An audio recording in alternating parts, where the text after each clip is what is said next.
정보철인 탈쌤입니다. 이번 시간에는 2022년 2회 필기 프로그래밍 언어 활용 11번부터 20번까지 문제들을 풀어보도록 할게요. 지난 시간에 1번부터 10번까지 풀었는데 거의 40분이 조금 넘었죠. 그래갖고 이것들을 같이 20번까지 풀면은 1시간이 훌쩍 넘을 것 같아갖고 1시간 넘으면은 집중도도 떨어지고 그래서 두 강의로 나눠서 진행하는 거 양해 부탁드리도록 하겠습니다. 자, 그리고 4과목 같은 경우에는 프로그래밍 언어 문제들이 굉장히 많이 나오는데 프로그래밍 언어 문제 같은 경우에는 실기에서도 굉장히 많이 출제가 돼요. 그래갖고 필기부터 포기하지 마시고 그냥 아직 남아있는 시험 기간 동안 좀 많은 프로그램 문제들을 풀고 시험장에 들어가시는 게 좋다. 실기에도 많이 나오니까 5문제에서 6문제 꼬박꼬박 출제가 되니까는 필기부터 익숙해지시는 게 좋아요. 자, 그러면은 11번부터 풀어보도록 할게요. 다음 자바 프로그램이 실행되었을 때 실행 결과는 얘 같은 경우에는 뭐 객체 지향의 특징이라든지 이런 게 나오는 게 아니라 그냥 단순하게 문법이죠. 포문이에요. 포문 나온 거고. 자, 퍼블릭 스태틱 보이드 메인. 그러니까 자바 같은 경우에는 퍼블릭 스태틱 보이드 메인부터 들어가는 거니까 일단 뭐 딴 거 없잖아요. 그냥 자바 객체 지향 특징 나온 게 아니라 그냥 요거 그 퍼블릭 스태틱 보이드 메인 문법이니까 그냥 여기서부터 들어가면 된다. IARR이라는 그런 배열을 만들어 놨어요. 개수는 아직 놓지 않았고. 자, 그리고 IARR에 MARR이라고 하는 그런 메서드를 이렇게 호출을 하게 된 거죠. 자, 근데 뭔가 객체를 만들지 않고 여기 있는 RARR이라는 그런 객체, 인스턴스를 만들지 않고 이렇게 메서드를 사용할 수 있는 이유는 그 앞에 그게 스태틱이기 때문에 그래. 스태틱이기 때문에. 그래서 만약에 혹시 이렇게 괄호치고 나올 수가 있으니까 여기 안에 스태틱이 들어가니까 이렇게 그냥 객체를 생성하지 않고도 사용할 수 있었다. 이렇게 알아두시면 될 것 같아요. 자, MARR 여기 들어가니까 뭔가를 리턴시키는데 여기에 배열을 이렇게 리턴시키게 되는 거죠. 자, 여기에 TMP라는 그런 공간을 만들어 놓고 TMP 4개의 공간을 만들어 놨어요. 자, 그럼 여기에 이렇게 0, 1, 2, 3 이런 식으로 해가지고 4개의 공간이 만들어질 거고 포문을 돌릴 거예요. i는 0번부터 시작해가지고 temp length이다. 그러면 length 같은 경우에는 길이값을 얘기하는 거예요. 하나, 둘, 셋, 넷, 4개의 길이값을 얘기하는 거니까 얘는 4를 얘기하는 거죠. 0이 4보다 작니? 작아요. 작으니까 밑으로 떨어져가지고 TMPI라는 0번 인덱스에다가 i값, 지금 현재 0값 들어와 있으니까 0값을 이렇게 집어넣고 올라가서 i++ 하게 되니까 i값은 1이 된 거죠. 1이 4보다 작니? 작아요. 작으니까 밑으로 내려와서 TMP의 1번 인덱스에다가 i값 1을 이렇게 집어넣어라. 자, 그리고 다시 올라가서 i++ 하게 되니까 i값은 2가 되는 거고 2가 4보다 작니? 작아요. 작으니까 밑으로 내려와서 TMP 2번 인덱스 여기다가 i값 지금 2를 이렇게 집어넣고 자, 올라가서 i++ 하게 되니까 3값이 되는 거죠. 3이 4보다 작니? 작아요. 작으니까 밑으로 내려와서 TMP 3번 인덱스 여기다가 i값 3값을 이렇게 대입을 하게 되는 거죠. 자, 올라가서 i++ 하게 되니까 i값은 4가 되는 거고 4가 4보다 작니? 아니죠. 4하고 4하고 같이 작진 않잖아요. 그러니까 이 조건에 만족하지 않기 때문에 바깥으로 이렇게 빠져나오게 된다. 자, 그리고 return TMP 했으니까 여기 있는 배열 구조를 그대로 여기 IARR에 전달을 해주겠죠.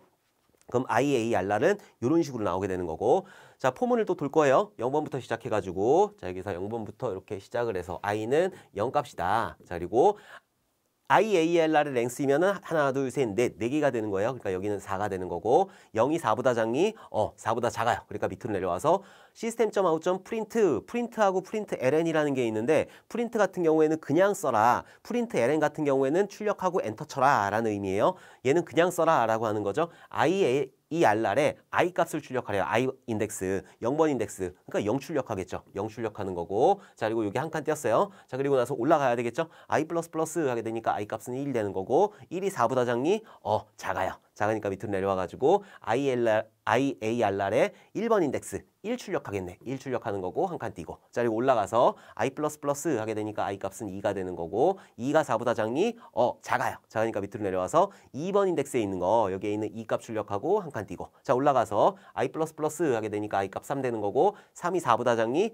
작아요. 작으니까 밑으로 내려와서 3번 인덱스에 있는 3을 출력하게 된다. 자, 올라가서 i++ 하게 되니까 i 값은 4가 되는 거고 4가 4보다 작니? 아니요. 4하고 4하고 같이 작진 않잖아요. 조건이 거짓이 되니까 바깥으로 빠져나오게 된다. 자, 그래서 출력하면은 0, 1, 2, 3, 4가 되는 거예요. 0, 1, 2, 3. 0, 1, 2, 3이 되는 거예요. 그래서 0, 1, 2, 3 이런 식으로 출력이 된다. 그냥 아무것도 없는 그냥 너 포문이 뭔지 아니? 라고 하는 그런 문제. 그래서 0, 1, 2, 3이라는 게 출력이 된다.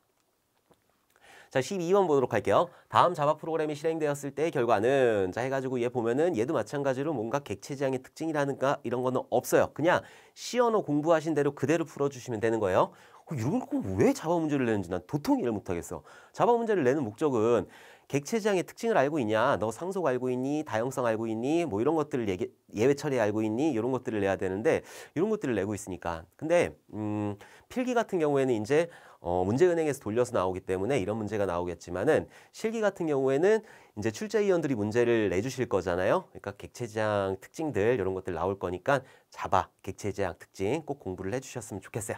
자, A라는 공간에 1값 집어넣고, 자, B라는 공간에 2값 집어넣고, 자, C라는 공간에 3값, 자, 그리고 D라는 공간에 4라는 값을 이렇게 집어넣었다. 자, 그리고 MX라는 공간하고 MN이라는 이런 공간을 만들어 놓고, X하고 N이라는 공간을 이렇게 만들어 놓고, 자, MX라고 하는 데는 여기에 지금 사망연산자잖아요. 사망연산자 같은 경우에는 항이 3개라고 그래가지고 얘가 조건항이 되는 거고, 얘가 참항이 되는 거고, 요게 그 거짓항이 되는 거죠. 그래서 요 조건항에 만족하면은 여기에 있는 참항 값을 리턴 시켜주는 거고 조건에 만족하지 않으면 여기 있는 거짓항에 있는 값을 리턴 시키게 되면 되는 거예요. 자, 그냥 그대로 써보면은 1 장냐 B에 2 들어가 있고 그리고 물음표 들어가 있고 B에 지금 얼마 들어가 있어요? 2 들어가 있고 땡땡 A에 1 들어가 있으니까 1이 2보다 작니?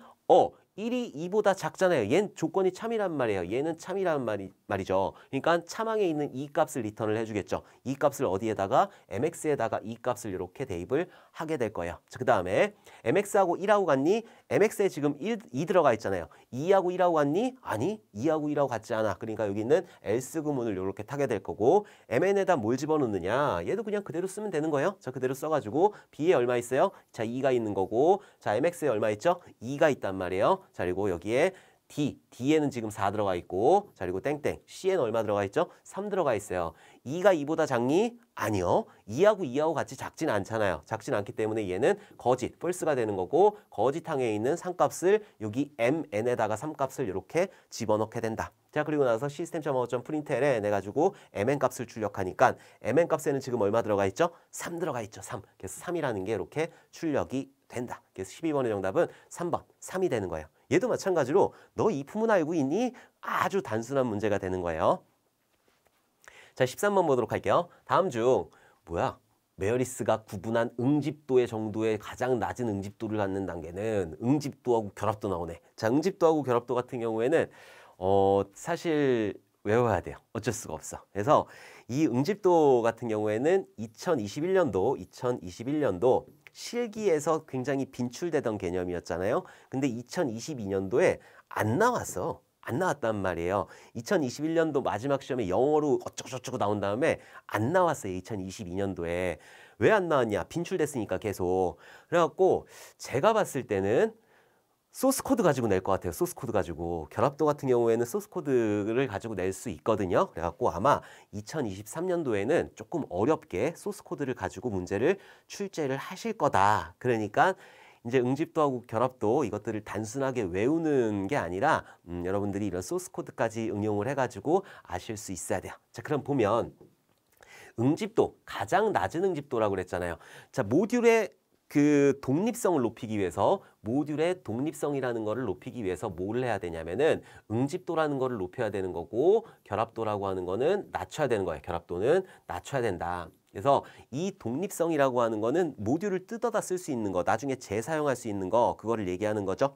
자, 재사용 나오니까는 갑자기 생각난 소프트웨어의 3R이라는 게 있네. 그래갖고 3R에 대해서 설명을 드리면은 소프트웨어 공학의 3R은 제공학이라는 게 있고, 자, 그리고 역공학이라는 게 있고, 그리고 마지막으로 재사용이라는 게 있다. 재사용이라고. 그래서 제공학 같은 경우에는 유지보수의 생산성으로 소프트웨어 위기를 극복하자라고 하는 거고, 역공학이라고 하는 거는 뭔가 소스코드가 있고 산출물이 없을 때 소스코드를 보면서 역으로 산출물을 추출해내가는 과정, 그걸 보고 역공학이라고 하는 거고, 재사용 같은 경우에는 뭔가 잘 만들어진 모듈을 다시 사용하자, 다른 프로젝트에서 다시 사용하자라고 하는 게 재사용이에요. 그러니까 소프트웨어 공학의 3R이라고 하는 거는 뭔가 재사용하겠다, 유지보수의 생산성으로 재사용하고 이런 것들을 하겠다라고 하는 게 소프트웨어 공학의 3R이죠. 소프트웨어 위기를 극복하기 위해서. 어쨌든 그래서 이 독립성을 높이게 되면은 재사용성이 증가가 되는데 그거를 하기 위해서 응집도는 높여줘야 되는 거고 결합도는 낮춰줘야 되는 거예요.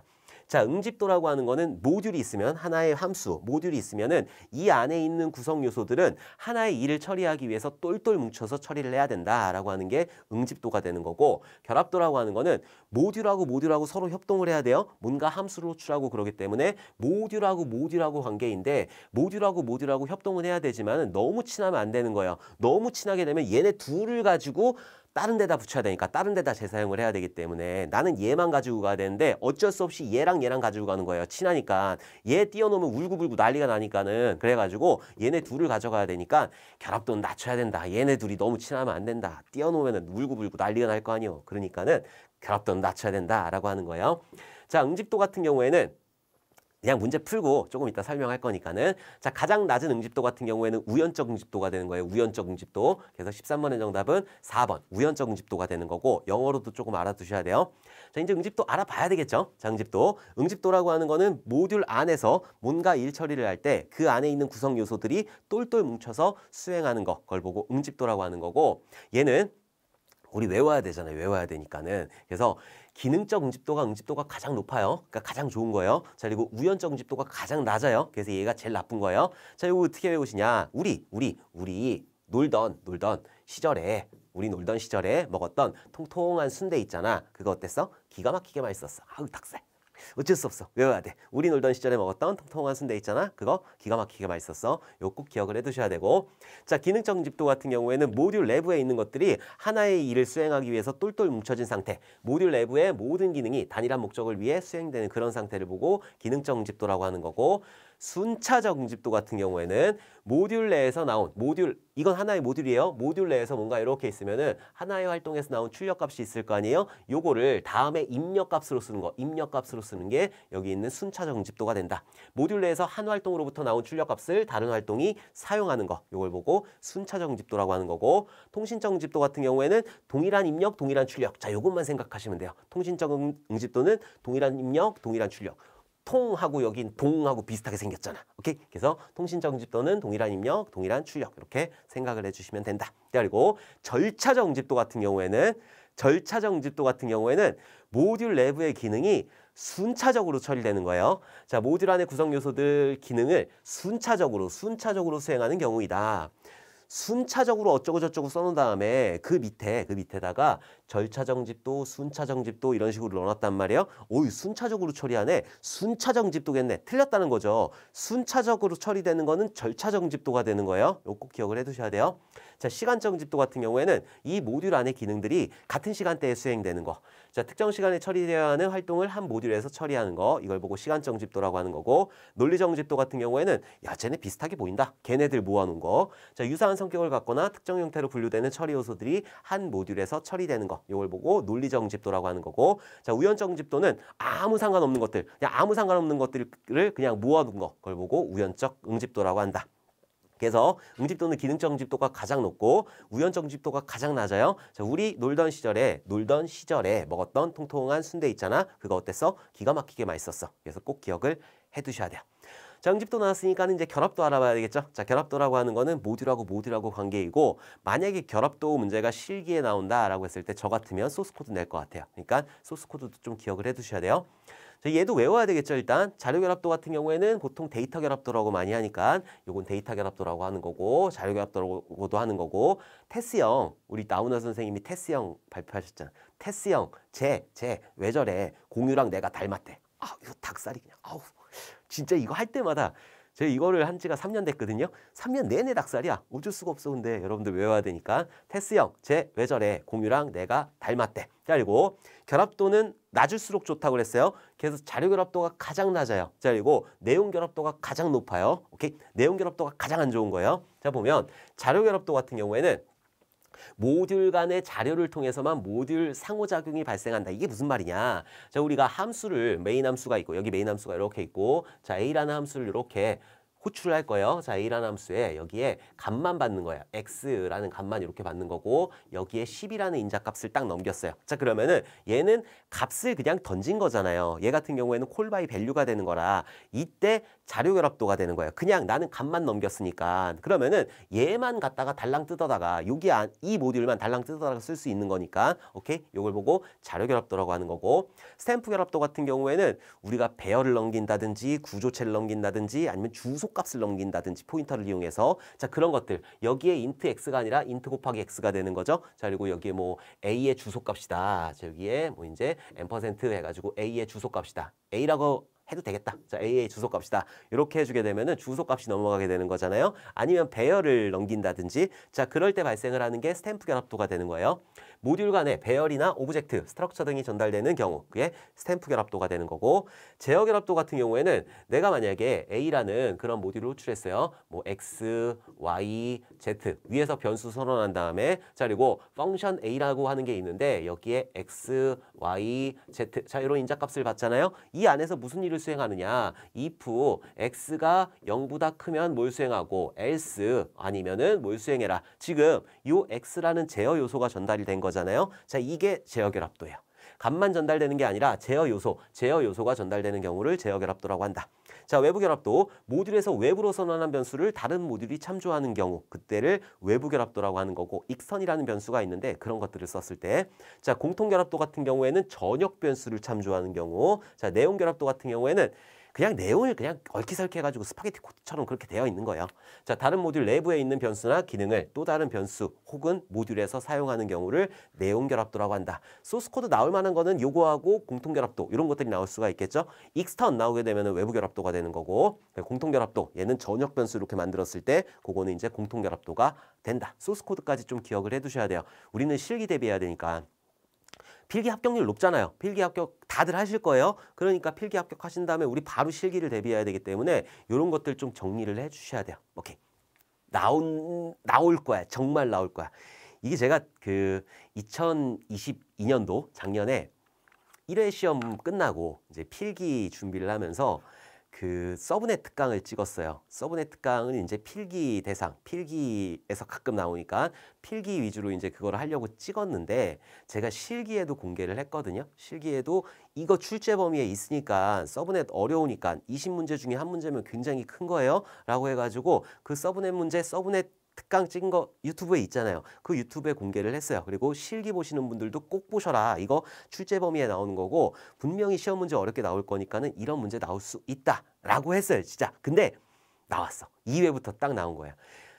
지금까지 여태까지 정보처리 기사 실기 시험에서 서브넷 문제가 나온 적이 없어요. 근데 이번에 2022년도 2회, 3회 연속으로 연달아서 출제가 된 거죠. 출제위원분들이 이제 재밌는 맛을 보신 거야. 아 이거 어렵구나. 다 틀렸어. 그때 진짜 시험에서 엄청나게 틀렸을 거예요. 왜냐하면은 여태까지 나온 적이 없기 때문에 일단 다른 교재들이나 강의에서 비중 있게 다루질 않았어요. 서브넷 그거 필기에서 나오는 문제이고 한 문제잖아. 필기에서 100문제 중에 한 문제 틀리는 건 괜찮아. 저도 포기했으니까. 저도 서브넷 문제 포기하고 그때 시험 봤거든요. 근데 실기에서 나온다고 생각하면 5점이란 말이에요. 근데 제가 이런 나왔으니까 이거 소스 코드로 나오면은 환장하는 거지. 그러니까 소스 코드로도 여러분들이 조금 익숙해지셔야 돼요. 오케이. 자, 14번 보도록 할게요. 다음 시언어 프로그램이 실행되었을 때 실행 결과는 자, 이 같은 경우에는 이제 보니까는 요것도 아까 전에 그 1번부터 10번 안에 있는 그 문제랑 거의 비슷하잖아요. N1이라는 공간이 있고 여기에 1값 들어가고 N2라는 공간이 있고 여기 2값 들어가고 N3이라는 공간이 있고 여기 3값 들어가고 R1, R2, R3 자 이런 식으로 변수가 만들어져 있고 자 그리고 이 오화 같은 경우에는 좌항이나 아니면은 우항에서 뭔가 둘 중에 하나 참이 나오면 되는 거죠. N2에 얼마 있어요? 2 들어가 있잖아요. 2가 작거나 같냐? 2보다 참거짓? 참이에요? 2하고 2하고 같으니까 그럼 여기서 연산을 끝내버려요 원래는. 그럼 R1에는 뭐가 들어가느냐? 참값인 1이 이렇게 들어가게 되는 거예요. 여기 1이라는 게 들어가게 된다. 근데 우리는 이것도 한번 볼게요. N3은 지금 3이니까 3이 3보다 크니? 라고 했잖아요. 얘는 거짓이란 말이에요. 3하고 같이 3이 3보다 크진 않으니까 얘는 거짓인데 그럼 여기서 거짓이 나왔고 여기서 참, true가 나왔단 말이에요. 자 그러면은 true하고 false하고 오화 연산을 하게 되면은 얘는 뭐다? 얘는 true가 된다. 둘 중 좌항하고 우항 둘 중에 하나만 참이 되면 되기 때문에 그래서 R1에는 참값 1이 들어가는 거예요. C 언어에서는 참을 1로 표현하고 거짓을 0으로 표현하니까. 자, 그리고 R2에는 N3을 반전시켜라. 지금 N3엔 값 얼마 있죠? 3 들어가 있단 말이라. 3 들어가 있다라고 하는 거는 얘는 지금 참값이란 말이에요. 0을 제외한 모든 값은 참값이에요. 그러니까 얘는 참인데 참이면 1이잖아요. 1에다가 낫을 시켜버렸단 말이에요. 반전시켜버렸다. 1을 반전시켜버리게 되면 얘는 0값이 되는 거죠. 그래서 R2에는 여기에는 0값이 이렇게 들어가게 되는 거예요. 자, 그 다음 거 보면 N1이 1보다 크니 N1에는 1 들어가 있잖아요. 1이 1보다 크니 라고 했단 말이에요. 1이 1보다 커요? 아니요, 안 커요. 얘는 그럼 거짓이란 말이에요. 그리고 여기가 AND 연산이에요. 그러면은 얘가 거짓이 나왔으면은 뒤에 있는 거는 참이 나오든 거짓이 나오든 그냥 거짓이란 말이죠. 그래서 그냥 여기다 0값을 집어넣어 버려요. 그리고 여기서 컴파일러가 그냥 여기서 끊어버려요. 근데 요것도 수행을 한번 해보면 N2가 지금 얼마예요? 2잖아요. 3보다 작니? 2가 3보다 작니? 얜 참이죠. 얜 참이란 말이라 참하고 거짓인데 여기 중간에 뭐가 들어가 있다? AND 연산 들어가 있기 때문에 얘는 거짓값, 0값이 들어가게 되는 거예요. 자, 그리고 나서 밑에 이제 출력을 할 거예요. R3에 얼마 들어가 있어요? 지금 0 들어가 있고 마이너스 R2에 얼마 들어가 있어요? 0 들어가 있단 말이라. 플러스 R1에 얼마 들어가 있죠? 1 들어가 있어요. 0 마이너스 0은 0이고 0 플러스 1은 1 되는 거잖아요. 그래서 1이라는 값을 이렇게 출력을 해주게 된다. 1이라는 값을 출력을 해주게 된다. 그래서 14번의 정답은 1. 요게 정답이 되는 거예요. 오케이? 자, 15번 문제 보도록 할게요. IP 프로토콜의 주요 특징에 해당하지 않는 것은 자 1번부터 보면 체크섬 기능으로 데이터 체크섬만 제공한다. 체크섬이 있기는 한데 이 체크섬 같은 경우에는 헤더에 대한 체크섬이에요. IP 프로토콜 헤더에 대한 체크섬을 얘기하는 거지 그 안에 있는 데이터에 대한 체크섬을 얘기하는 건 아니다. 이 데이터를 검사하는 거는 윗단에서 하는 거죠. 전송계층에서 양 종단 간의 신뢰성 있는 정보를 전달하기 위해서 위에 전송계층에서 수행을 하는 거고 여기 있는 IP 프로토콜 같은 경우에는 헤더에 대한 그런 그 검사만 진행을 하는 거 그걸 보고 IP 헤더의 체크섬이라고 한다. 그래서 얘는 데이터 체크섬이라고 그랬으니까 얘가 아닌 거죠. 그래서 15번의 정답은 1번이에요. 그러니까 IP 프로토콜이라고 하는 거는 비연결성이고 비신뢰성이 되는 거예요. 자, 패킷을 분할 병합하는 기능을 수행하기도 한다. 그런 것들을 수행을 하는 거고 자, 비연결형 서비스를 제공하는 거고 비신뢰성을 가지고 있다. 자, 베스트 이포트 원칙에 따른 전송 기능을 제공한다. 얘는 최선 노력, 그러니까 열심히 노력해서 빨리빨리 보내줘야 되잖아요. 최선 노력을 해야 된다. 그래서 15번의 정답은 1번이 정답이다. 자, 16번 보도록 할게요. 4개의 페이지를 수용할 수 있는 주기억 장치가 있으며 초기에는 모두 비어있다고 가정한다. 다음의 순서로 페이지 참조가 발생할 때 LRU 페이지 교체 알고리즘을 사용할 경우 몇 번의 페이지 결함이 발생을 하는가. 자, LRU라고 하는 거는 최근에 사용하지 않은 거를 교체를 해주는 그런 페이지 교체 알고리즘이 되는 거죠. 정답은 5회예요. 5회. 5회가 정답이 되는 거고 이것들을 한번 풀어보도록 할게요. 자, 이 문제 같은 경우에는 이제 실기에서도 간과를 하면 안 돼요. 우리가 이제 서브넷 나왔으니까 프로세스 스케줄링 나올 수 있는 거고 여기 있는 페이지 교체 알고리즘 나올 수 있으니까 그런 것들도 여러분들이 포기하지 말고 연습을 해주셔야 돼요. 요 같은 경우에 이제 제 유튜브 채널에 보면은 그런 문제풀이 나와 있으니까 그런 것들 확인을 해주시면 된다. 오케이. 자, 여기에 페이지가 이런 식으로 들어왔고 4개의 프레임이 있어요. 자, 지금 첫 번째로 1 들어왔어요. 자, 1 들어왔는데 지금 없잖아요. 1 같은 경우엔. 그러니까 1 여기다 집어넣고 얘는 페이지 부재가 발생을 했다. 자, 그리고 2번 가지고 와 라고 했는데 2번 여기 없잖아요. 그러니까 1, 2 집어넣고 얘도 마찬가지로 페이지 부재가 발생을 한 거죠. 자, 3번 가지고 와 라고 했는데 3이라고 하는 거 없으니까 1, 2, 3 이렇게 집어넣고 얘도 마찬가지로 페이지 부재가 발생을 한 거고 자, 그다음에 1번 가지고 와 라고 했는데 여기 1 있잖아요. 그러니까 1, 2, 3 그대로 있고 얘는 페이지 부재가 발생을 하지 않았다. 자, 그 다음에 2번 가지고 와 라고 했는데 2번 여기 있잖아요. 그러니까 1, 2, 3 그대로 있는 거고 페이지 부재가 발생을 하지 않았다. 자, 4번 가지고 와 라고 했는데 4번 없잖아요. 그러니까 여기에 1, 2, 3 여기 비어 있으니까 여기 4 집어넣고 얘는 페이지 부재가 발생을 했다. 자, 그리고 1번 가지고 와 라고 했는데 여기 있잖아요. 그러니까 여기에 1, 2, 3, 4 그대로 두고 얘는 페이지 부재가 발생을 하지 않은 거고 자, 2번 가지고 와 라고 했는데 2번 여기 있잖아요. 그러니까 1, 2, 3, 4 그대로 두고 얘는 페이지 부재가 발생을 하지 않았다. 자, 5번 가지고 와 라고 했는데 5번 없어요. 그럼 페이지 부재가 발생을 한 거예요. 자, 페이지 부재 발생 횟수는 1번, 2번, 3번, 4번, 5번 이렇게 풀면은 좋죠. 이렇게 아주 심플한 문제면 굉장히 좋은데 조금 어렵게 물어보면은 여기 안에 있는 내용들 어떻게 되느냐, 지금 현재 페이지에 들어가 있는 것들이 어떤 것들이 있느냐라고 나오는 거거든요. 자, 보면 5번이 들어왔을 때 지금 페이지가 꽉 찬 상태란 말이에요. 그럼 뭔가 교체를 해줘야 돼요. 뭘 교체를 해주냐? LRU 기법이라면서요. LRU 기법이라고 그랬고, LRU 기법 같은 경우에는 최근에 사용하지 않은 페이지를 교체를 해주는 거예요.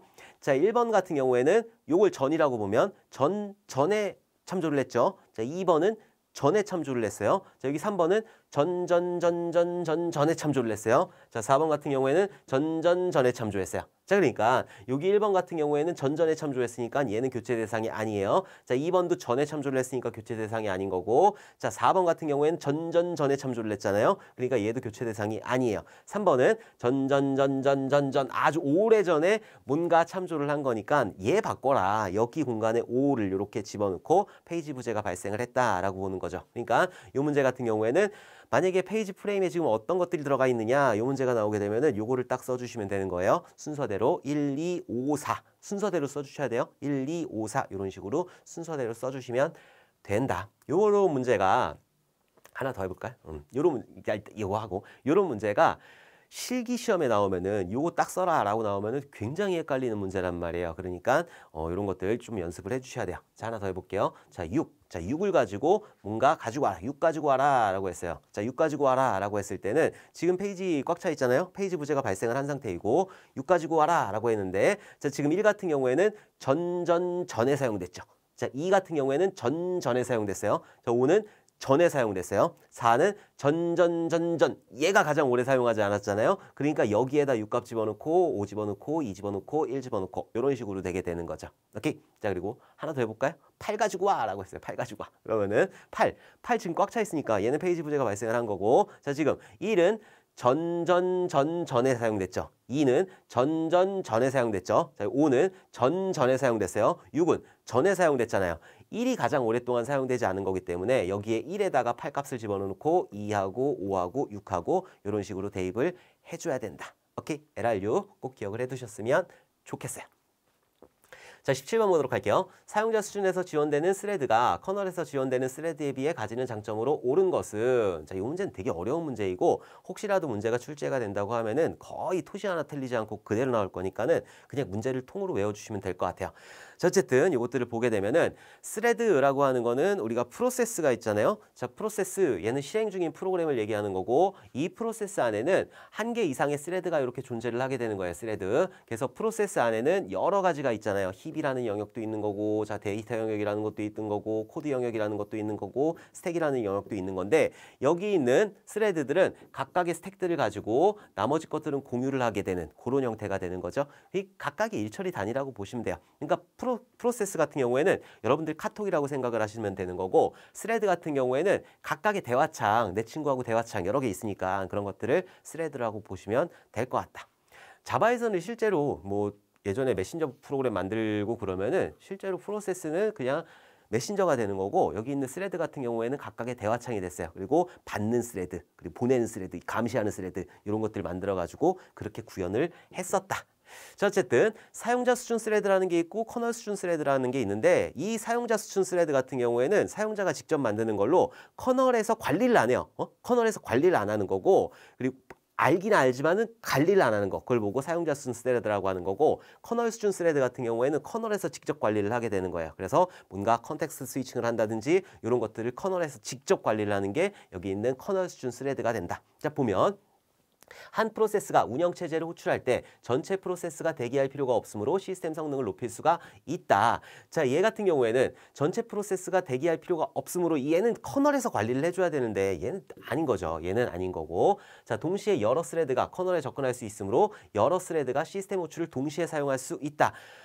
얘 사용자 수준 스레드의 단점은 동시성을 지원하지 않아요. 그렇기 때문에 얘는 틀린 거고, 각 스레드를 개별적으로 관리할 수 있으므로 스레드의 독립적인 스케줄링이 가능하다. 커널이 모른다니까? 커널이 얘가 있는지 없는지 몰라요. 그렇기 때문에 관리 같은 거 안 해요. 관리 같은 경우에는 사용자 수준 스레드 라이브러리가 있어요. 거기서 관리를 해주는 거지 얘는 그런 것들을 수행하지 않는다. 자, 커널 모드로의 전환 없이 스레드 교환이 가능하므로 오버헤드가 줄어든다. 이런 장점을 가지고 있어요. 이 사용자 수준 스레드 같은 경우에는 커널 모드로의 전환이 없이 그냥 그 안에서 사용자 스레드 라이브러리에서 그 수행되기 때문에 이런 전환 없이 수행이 되니까는 오버헤드가 줄어든다라고 하는 장점을 가지고 있다. 지금 장점 찾으라고 그랬으니까. 그래서 사용자 수준 스레드의 장점들이 들 중에 하나가 여기 있는 오버헤드가 줄어든다라는 장점을 가지고 있으니까 이런 것들 그냥 외워두시면 될 것 같아요. 그래서 17번의 정답은 4번이 정답이다. 오케이. 자, 18번 보도록 할게요. 한 모듈이 다른 모듈의 내부 기능 및 그 내부 자료를 참조하는 경우에 결합도는 아까 전에 했으니까 자, 결합도라고 하는 거는 어떻게 외워야 된다고 그랬죠? 테스형, 테스형. 제 외절에 누구랑 공유랑 내가 닮았대. 어디 가서 내가 그랬다고 그러지만 안 돼요. 누가 혼낸다고. 공유랑 나랑 닮았다고 그래. 뒤지게 맞지. 데이터 결합도가 돼 있는 거고, 자, 스탬프 결합도, 그 다음에 제어 결합도, 외부 결합도, 자, 그리고 공통 결합도, 자, 그리고 마지막으로 내부 결합도. 자, 이렇게 있는데, 내용 결합도. 내부 결합도가 아니라 내용 결합도. 자, 이렇게 있는데, 지금 보면은 모듈 내부의 기능 및 그 내부 자료를 참조를 한대요. 그러니까 서로 얽히섞이게 엮여 있다라는 거잖아요. 그러니까 얘는 내용 결합도가 되는 거죠. 내용 결합도가 정답이 되는 것이다. 자, 데이터 결합도 같은 경우에는 그냥 값만 전달하는 거고, 자, 스탬프 결합도 같은 경우에는 자료 구조, 그리고 뭐 배열이라든지 이런 것들, 뭐 스트럭처라든지 주소라든지 이런 것들을 전달하는 거고, 그러니까 얘는 콜바이 밸류가 되는 거고 얘는 콜바이 레퍼런스가 되는 거죠. 자, 제어 결합도 같은 경우에는 제어 요소가 전달이 되는 거, x, y, z가 전달이 됐을 때 if에 x가 어쩌고 저쩌고 이렇게 있으면은 얘는 제어 결합도가 되는 거고, 외부 결합도 같은 경우에는 외부의 변수, 내가 어떤 모듈에서 외부 변수를 만들었을 때 그것들을 참조하는 거, 익스턴이라든지 이런 것들 나오면은 외부 결합도가 되는 거예요. 자, 공통 결합도 같은 경우에는 전역 변수를 참조할 때, 자, 그리고 내용 결합도 같은 경우에는 서로 얽히설키 엮여 있을 때 내부 기능 및 그 내부 자료를 참조할 때 무슨 결합도이다? 내용 결합도가 되는 것이다. 그래서 18번의 정답은 1번 내용 결합도가 되는 거예요. 오케이. 자, 19번 보도록 할게요. A 0번 인덱스의 주소값이 10일 경우 다음 C 언어 프로그램이 실행되었을 때 결과는 단 인트형의 크기는 4바이트로 가정한다. 어우, 굉장히 좋은 문제예요. 이런 문제 같은 경우에는 참 좋은 문제이고, 제가 보통 그 포인터 문제라든지 아니면은 이런 배열 문제 같은 경우에는 그냥 일씩 증가해라 라고 말씀을 드리는데, 요거는 그거를 좀 계산해라 라고 하는 문제거든요. 보통 인트형 같은 경우에는 4바이트가 되는 거잖아요. 롱 같은 그 인트형은 4바이트가 되는 거니까 보통 4바이트씩 증가를 하게 돼요. 근데 우리는 계산하기 편리하기 위해서 그냥 제가 1씩 증가를 시키는 것 뿐이지 실제로는 4씩 증가를 하게 된다. 근데 이런 문제가 아니라면은 굳이 어렵게 4씩 증가할 이유는 없는 거예요. 이런 문제를 푸는 그런 방법만 아시면 되는 거예요. 자, 보면은 A라는 변수가 있는 거고, 자, A라는 그런 배열 변수가 있는 거고, 여기에는 14가 들어가 있고 22가 들어가 있고 30이 들어가 있고 그리고 38이라는 값이 이렇게 들어가 있다. 자, 그리고 얘를 지금 A 0번지의 주소값이 10이라고 그랬잖아요. 그러니까 여기가 10번지가 되는 거고, 그 다음에 제가 그냥 풀 때는 11, 12, 13 이렇게 하는 건데 지금 4씩 움직이는 거니까, 그죠? 지금 인트형이고 4씩 움직이는 거니까 여기는 14가 되는 거고 여기는 18이 되는 거고 여기는 4 더해가지고 22가 되는 거죠. 오케이? 자, 그리고 A라고 하는 놈은 10이라는 그런 주소값을 갖고 있다. 자, 그 다음에 printf %u 그냥 출력해라. 그냥 %d라고 생각을 하시면 돼요. 자, 그리고 A2라고 그랬어요. A2번 인덱스. 그러니까 0번, 1번, 2번 인덱스. 자, 2번 인덱스 요 공간을 얘기하는 거죠. 요 공간. 자, 여기는 요 공간을 얘기하는 거고, 그 공간의 주소값이다 라고 했단 말이에요. 그 공간의 주소값은 여기가 10번지이기 때문에 여기가 14번지, 여기가 18번지가 되는 거죠. 그러니까 여기는 18이 이렇게 출력이 되게 되는 거예요. 자, 그리고 콤마 이런 식으로 출력을 하는 거고, 자, 그 다음에 출력하는 건 A를 출력해라 라고 했어요. 지금 A에 얼마 들어가 있어요? A에 10 들어가 있잖아요. 10. 여기가 시작 주소가 10이니까 그러니까 여기는 10이 이렇게 되는 거죠. 그래서 얘를 수행을 해보게 되면은 18하고 10. 자, 18하고 10이 이렇게 출력이 된다. 그래서 19번의 정답은 18하고 10이 되는 거예요. 자, 다시 한번 보면은 A라는 배열이 있어요. 자, A라는 배열이 이렇게 있는 거고, 자, A라는 배열에는 14라는 그 0번 인덱스, 22라는 1번 인덱스, 30이라는 2번 인덱스, 그리고 38이라는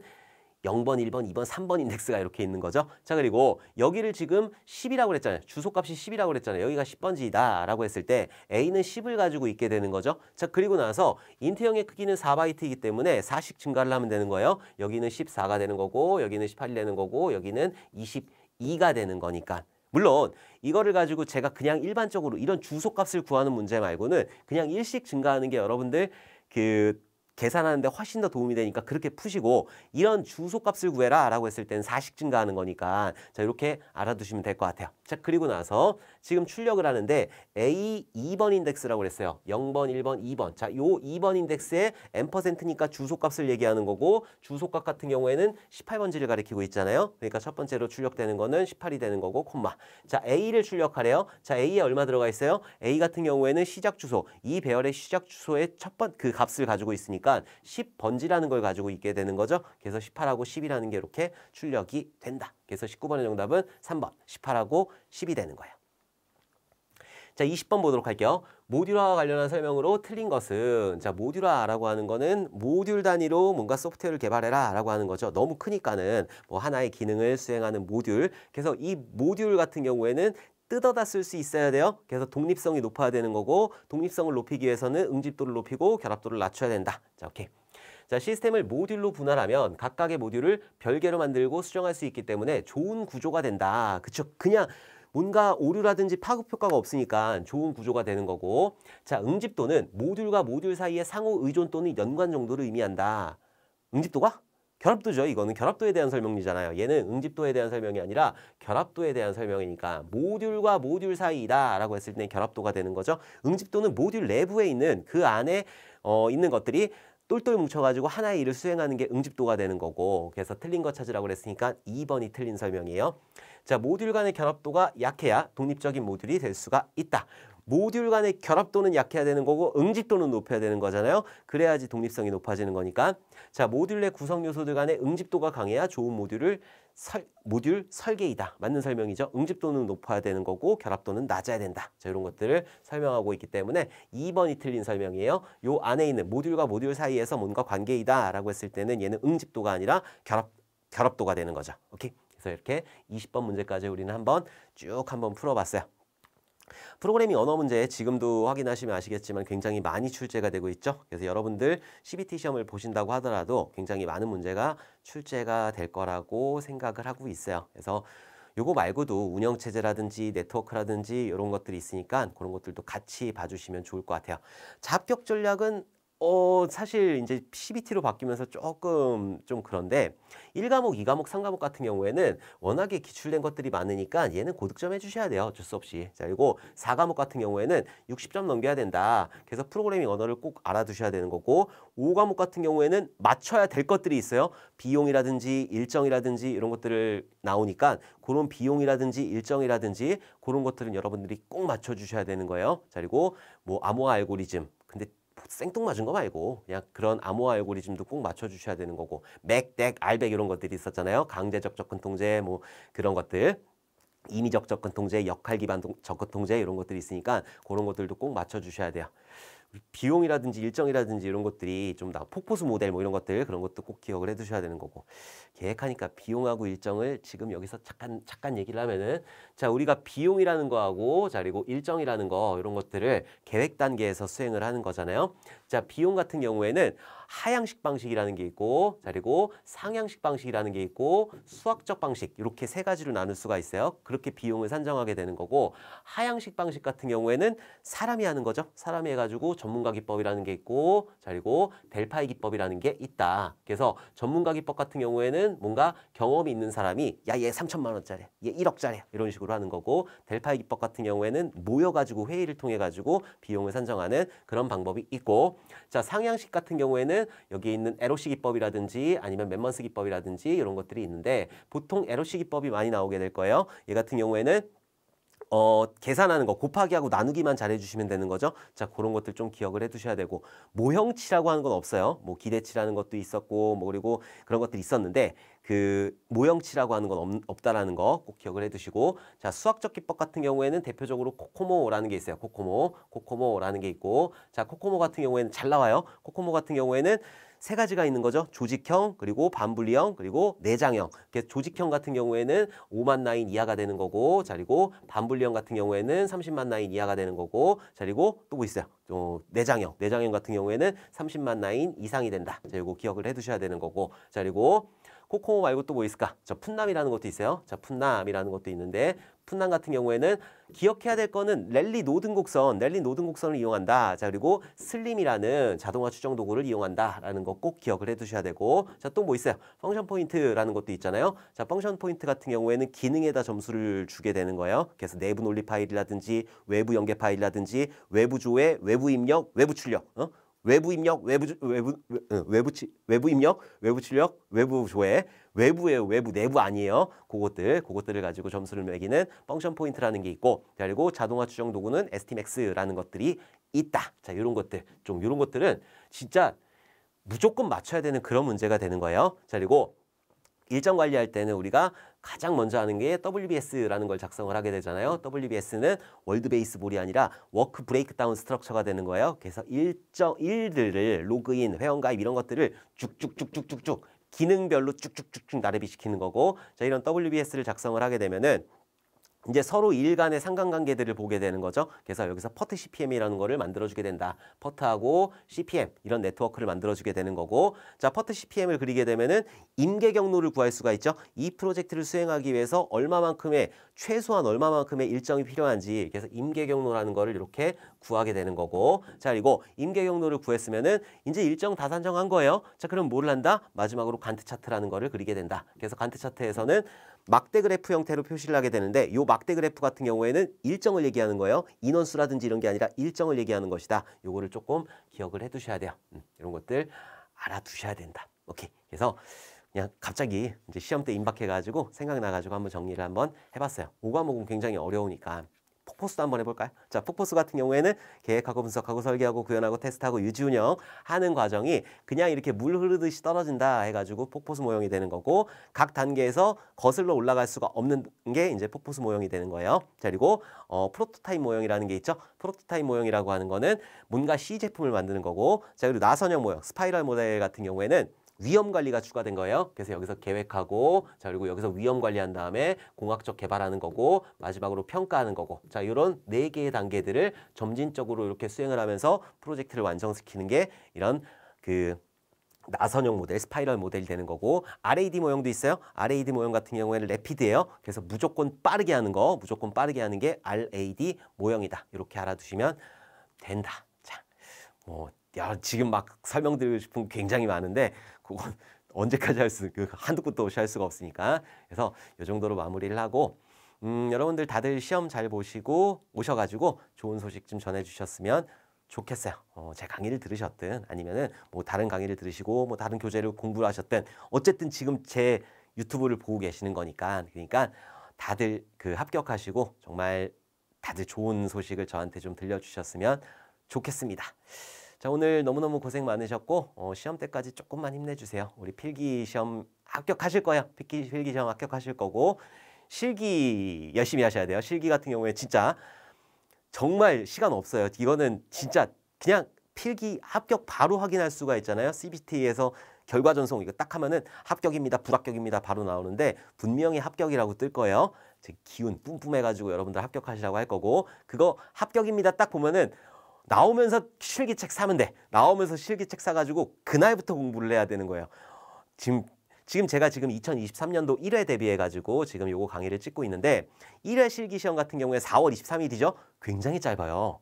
2달 정도밖에 안 남았단 말이에요. 2달이면 충분하겠지. 절대 충분하지 않아요. 할 것 되게 많아요. 우리 소프트웨어 공학해야 되죠. 네트워크, 운영체제, 데이터베이스, 그리고 정보보호론, C 언어, 자바, 파이썬 이런 것들 다 해야 되니까 정말 시간 없다. 그러니까 바로 합격입니다. 그럼 일주일 놀 시간 없어. 1회는 일주일 놀 시간 없어요. 2회는 모르겠는데 1회는 일주일 놀 시간 없어요. 바로 1회 그냥 동해차에 합격을 해주셔야 되는 거예요. 여러분들 다들 합격하실 거니까 그렇게 공부하실 거라고 믿어요. 어떤 강의를 들으시든 어떤 교재를 가지고 공부하시든 상관없어. 그날부터 하셔야 되는 거예요. 그날부터. 오케이. 자, 그러면은 여러분들 다들 시험 잘 보고 오세요. 그럼 다음에 좋은 모습으로 웃는 얼굴로 같이 다시 웃는 얼굴도 다시 뵙도록 하겠습니다. 실기에서. 그러면은 오늘 너무너무 수고 많으셨어요. 감사합니다.